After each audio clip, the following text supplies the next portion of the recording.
కర్మ సిద్ధాంతం గురించి చెప్తాం ఈవేళ. కర్మ సిద్ధాంతం అంటే సహజంగా అనుకుంటాం మనిషికి పుట్టినప్పుడే అన్నీ రాసి పెట్టేస్తారు. ఏముండదు ఇంకా దీంట్లోనూ మనం చెప్పడానికి ఏమని ఎలా రాసి ఉంటుందో అది నడుస్తుంది అని చెప్పి సహజంగా చాలామంది అనుకుంటూ ఉంటారు. అయితే అది నిజం కాదు. భగవంతుడు మనకి అనేక అవకాశాలు ఇస్తాడు.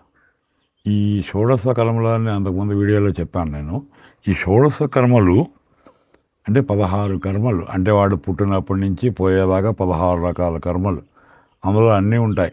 మీకు అన్నప్రాసన ఉంది, అక్షరాభ్యాసం ఉంది, పుట్టక ముందు కూడా క్రియలు దాంట్లో ఉన్నాయి. దాంట్లో మీకు సీమంతం అని మనం చెప్పుకుంటాం కదా, అలాంటివి. నామకరణం ఉంటుంది, అక్షరాభ్యాసం ఉంటుంది, అది వేరే పేరుతో ఉంటుంది అలాగా. అయితే ఇవన్నీ కూడా ఒకసారి జరగడానికి ఏమి ఉండవు. దీంట్లో అనేక సార్లు అవకాశాలు వస్తాయి వీటన్నిటికీ కూడా. అలా మనం చెప్పుకున్నాం చాలాసార్లు.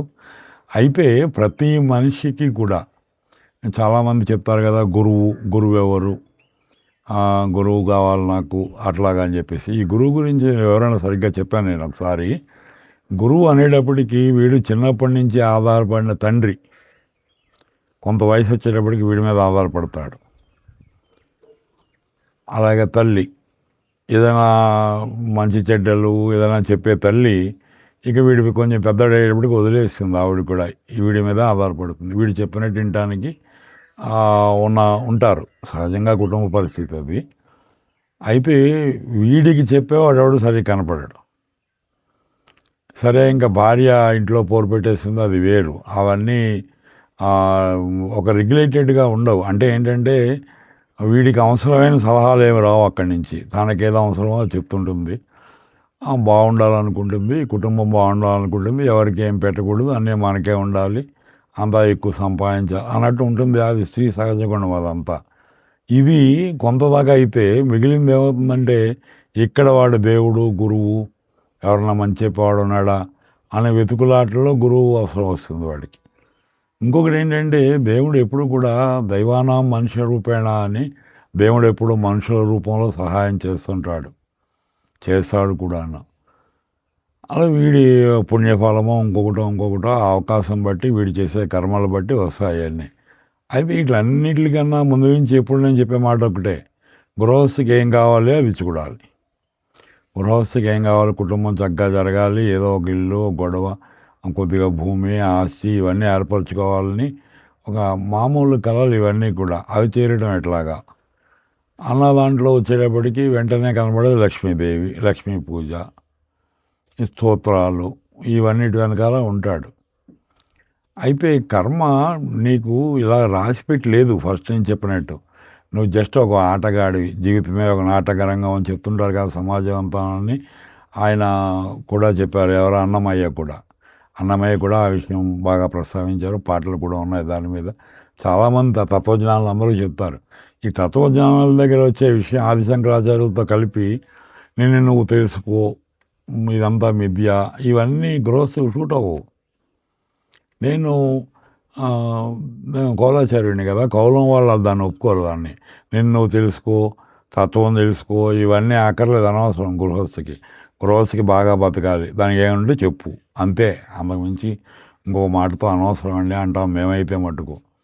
సరే ఇలా ఉందనుకోండి, ఇప్పుడు నేను చేసే ప్రయత్నం కూడా అది. గృహస్థి ఏం చేయాలి ఏంటి అని ఏం చేస్తారంటే స్వచ్ఛంగా నీకు కావాల్సిన దేవుడిని కోరుకోండి.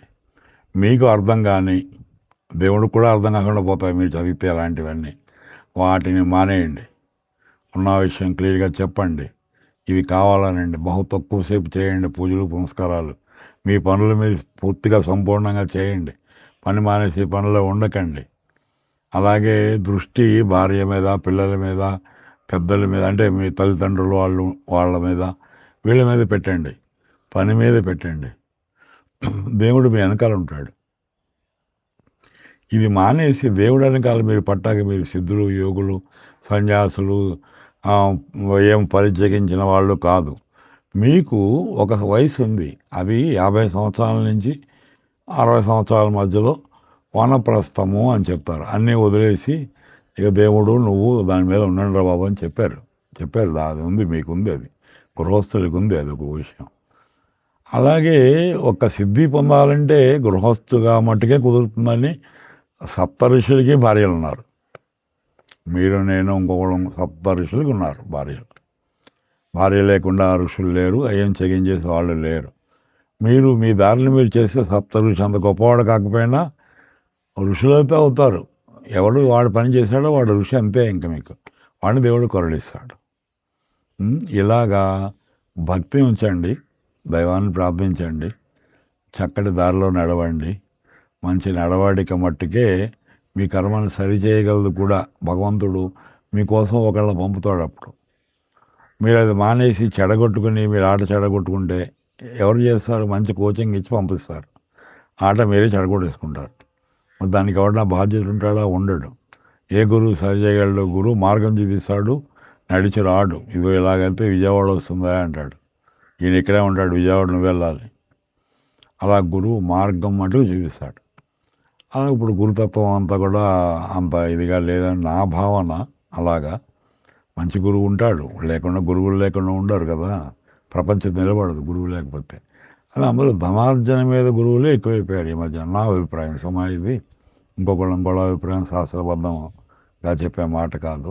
పొర నుంచి ఇలాంటివి ఉండే ఉన్నాయి. అందు గురించి దైవభక్తి చక్కగా నేను చెప్పిన శ్లోకాలు అవి వినండి. అవి వినటం వల్ల ఏదైనా శ్లోకాలు వినండి అని నేను ప్రచారం చేసుకుంటాం కాదు. నా శ్లోకాల్లో ఒక విశేషం ఉంటుంది. అదేంటంటే దేవుణ్ణి నిరంతరం కోరటమే ఉంటుంది. నేను రాసిన పాటలు శ్లోకాలు ఇవే ఎక్కువ నా దాంట్లో. చాలా మటుకు నేను రాసినవే ఉన్నాయి అవన్నీ. ఎందుకంటే ఒక ప్రతి శ్లోకంలోనూ ప్రతి ఒక్క స్తోత్రంలోనూ కూడా భగవంతుడిని కోరేదే ఉండదు. ఆఖరిలో ఫలశ్రుతిలో ఇలా చేస్తే వీడు స్వర్గం వస్తుంది, వీడికి ఏదో అవుతుంది, వీడు ఏదో కోరికలు తీరుతాయని చెప్తారు. కానీ అసలు శ్లోకంలో విషయం ఉండదు, ఆయన పొగడటమే ఉంటుంది, లేదు వేదాంతం ఉంటుంది. అది మీకు నాకు అనిపించింది. అందుకే నేను మళ్ళీ అంటల్ని రాయటం జరిగింది. ప్రతి దాంట్లో కోరిక మట్టుకే ఒక లక్ష్మీనారాయణ నిన్న మొన్న పెట్టాను దాన్ని. లక్ష్మీదేవిని ఒక్క ఆవిడనే పూజిస్తే లభించదు, అది ఫలించదు అంతే. ఏం చేయాలంటే లక్ష్మీ నారాయణుడు కూడా కలిపి జపించాలి. లక్ష్మీనారాయణ, అంబా నారాయణ, అంబే నారాయణ అని చాలామంది అలాగే చెప్పుకుంటారు. ఇది ప్రసిద్ధమైన గీతాలు కూడా ఉన్నాయి దాంట్లో. మన వైపు తక్కువ. మనం ఎంతసేపు పట్టుకుని అర్థం కాని విషయాలు బట్టి ఎలాడటం మన వాళ్ళకి, తెలుగు వాళ్ళకి ఎక్కువ. పూర్వం చాలా జ్ఞానులు మన వాళ్ళు, ఇప్పుడు కూడా జ్ఞానులే. అక్కర్లేని విషయాల్లో జ్ఞానత్వం ఉండిపోయింది ఇక్కడ. ఇలాగా భగవతుని ప్రార్థించండి, దేవిని నారాయణ కూడా స్మరించండి. ధనం కావాలంటే, మోక్షం కావాలంటే ఈశ్వరుడే వెళ్ళిపోండి, పార్వతీదేవిని పట్టుకోండి, ఆవిడ మోక్షం ఇచ్చేస్తుంది కదా. అలాగా మీరు అలా చేయండి. శుభమస్తు.